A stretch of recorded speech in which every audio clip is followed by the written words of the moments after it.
Hello everyone, welcome to my channel Sonaiz life. তো আমি এসেছিলাম বাড়ি, রিওর বার্থডে ছিল, সেটা আশা করি সবাই জেনেছো।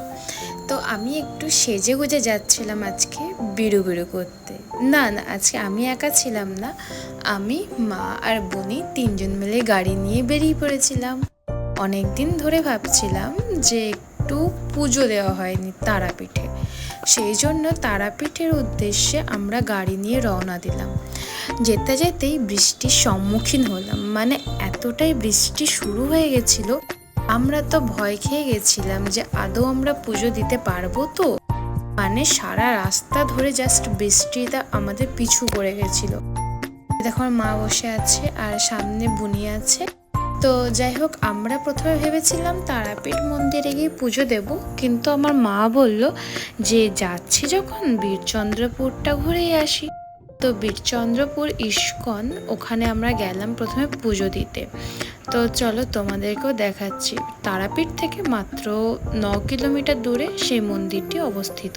তো তোমাদের সাথে কথা বলতে বলতে মন্দিরের ভেতরে চলে এলাম। এখানে পার্কিং সমস্ত কিছু সুবিধে রয়েছে। মন্দিরটা কি সুন্দর, তাই না? আর আকাশে প্রচণ্ড মেঘ হয়েছিল, যার ফলে আমাদের আবার মনে হচ্ছিল বৃষ্টি নামবে বলে। কিছুক্ষণে শান্তি পাওয়া গেছিলো বলতে পারো। তো যাই হোক, চলো এবার ভেতরের দিকে যাওয়া যাক। তো এখানে অনেক রকমের স্টল ছিল, যেখান থেকে তোমরা প্রসাদ কিনে খেতে পারবে। আসলে ফটোগ্রাফি প্রোহিবিটেড লেখা ছিল, সেই জন্য আর রিস্ক নেই। তো এখানে প্রচুর ধরনের প্রসাদ পাওয়া যাচ্ছিলো না, যেগুলো কিনেই খেতে হবে। আর আই থিঙ্ক দুপুরের টাইমে ভোগ খাওয়ানো হয়, যেটা ফ্রি অফ কস্ট হয়। তার জন্য মনে হয় আগে থেকে নাম লেখাতে হয়। তো আমরা তো আশেপাশেই থাকি, সেই জন্য আমরা বিকেলবেলায় গেছিলাম।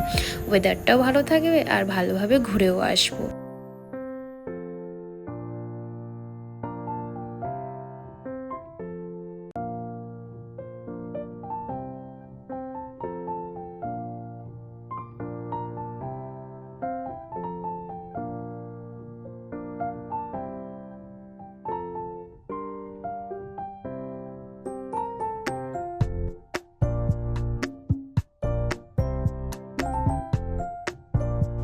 ওখানে পুজো দিয়ে বেরিয়ে গেলাম তারাপীঠের উদ্দেশ্যে।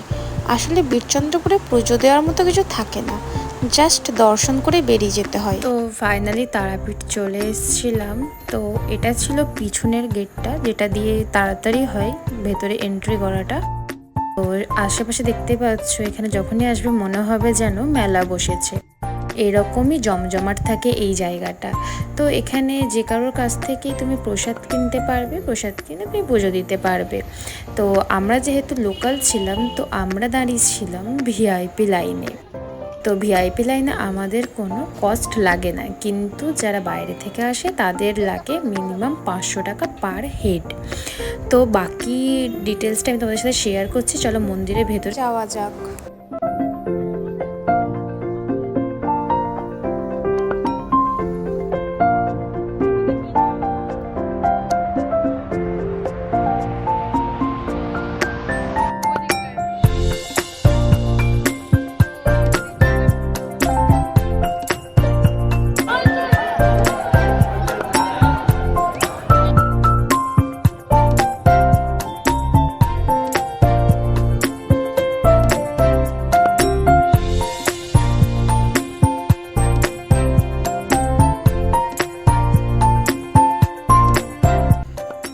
আমরা লাইনে ঢুকে গেছিলাম, আর এখানে গিয়েই দরজাটা বন্ধ ছিল, কারণ সন্ধে হয়ে গেছিল, আরতি হওয়ার টাইম হয়ে গেছিল।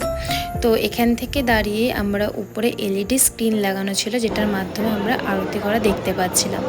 দেখতে পাচ্ছ ভক্তদের ক্রেজ কতটা। হ্যাঁ, এখানে প্রচণ্ড ভিড় হয়। আর এই দেখো এখানে আরতি চলছে, যেটা আমাদের স্ক্রিনের মাধ্যমে দেখানো হচ্ছে। তো যেটা বলছিলাম সেটা ছিল যে ভিআইপি লাইনে শুধু টাকা লাগছিল, বাকি যেটা লোকাল লাইন ছিল, মানে ওটাতে টাকা লাগে না, বাট ওটাতে প্রচণ্ড বেশি সময় লাগে। তো যাই হোক, এখানে আমরা ঢুকে দাঁড়িয়ে গেছিলাম মন্দিরের গেটে, যে কতক্ষণে আমরা পুজো দেবো। তো এখানে দেখতেই পাচ্ছ প্রচণ্ড ভিড় হয়ে গেছিলো, ভিআইপি লাইনেও প্রচণ্ড ভিড় ছিল। আর ভেতরে গিয়ে একটা ইনসিডেন্ট হয়ে গেছিলো। অ্যাকচুয়ালি দেখিয়েছিলাম যে মেঘ অনেক পড়েছিল, তাই জন্য আমরা এখানে দাঁড়িয়েছিলাম, এখনও আমাদের অ্যালাউ করেনি তখন পর্যন্ত। তো বৃষ্টি শুরু হয়ে যায়, যার ফলে আমাদের আমরা সবাই প্রায় ভিজে গেছিলাম। এখানে অনেকেই ছিল যাদের হাতে বাচ্চা ছিল, বাচ্চারাও ভিজে গেছিলো। তো সেই জন্য একটা সিন ক্রিয়েট হয়েছিল। আমি বলেছিলাম যে মেনলি যে আপনারা কি করছেন এখানে, ব্যবস্থা তো এমনি যাই হোক খারাপ, সব জায়গায় একটা বিজনেস চলে, কি বলবো, দেখো কীরকম হারে ভিজে গেছি। তো প্রসাদ তো সব নিয়ে নেওয়া হয়েছে, এবার চললাম বাড়ির পথে। তো তোমরা আসলে খুব ভেবেচিন্তে আসবে, আর সকাল সকাল পারলে পুজোটা দিয়ে দেবে, কারণ তারপরে যে ভিড়টা হয় আর তারপরে এদের বিজনেস, যেটার জন্য তোমাদেরকে অনেকক্ষণই হ্যাম্পার হতে হবে। তো যাই হোক, এবার যাচ্ছি তারাপীঠের বাইরে, বাড়ি যাওয়ার পথে। তারাপীঠের এই জায়গাটা আমার খুব ভালো লাগে, এত লাইটস, এত সুন্দর করে সাজানো, সেই জিনিসগুলো আমার প্রচণ্ড ভালো লাগে। শুধুমাত্র মন্দিরের বিজনেসটা বাদ দিয়ে আমার বাকি সবই ভালো লাগে। ঠাকুরের স্থানে যখন বিজনেস শুরু হয়েছে তখন সেখানে কিছু বলার হয়ে ওঠে না। তো মাথাটা ধরে গেছিলো, ভিজে গেছিলাম, তাই চুলটা খুলে একটু শুকিয়ে নিচ্ছিলাম। বাইরেও তো প্রচণ্ড বৃষ্টি হচ্ছিল, তখনও পর্যন্ত বৃষ্টি থামেনি। তো যাই হোক, রাত অনেকটাই হয়েছিল। তো এখানে আমি দাঁড়িয়েছি, বিরিয়ানি নিতে নেমেছিলাম, আমার বোনের জন্য বিরিয়ানি নিয়ে নিয়েছিলাম। এবার যাবো বাড়ির পথে। রাত প্রায় 9:30 মতন, আর আমরা বেরিয়েছিলাম বিকেল 5টা। তো বুঝতেই পারছো কতটা সময় লেগেছে আর কি হয়েছে। তো তোমরাও আসলে একবারে বীরচন্দ্রপুর প্লাস তারাপীঠ দুটোই ভিজিট করে যাবে। তো চলো, আজকে মতো টাটা।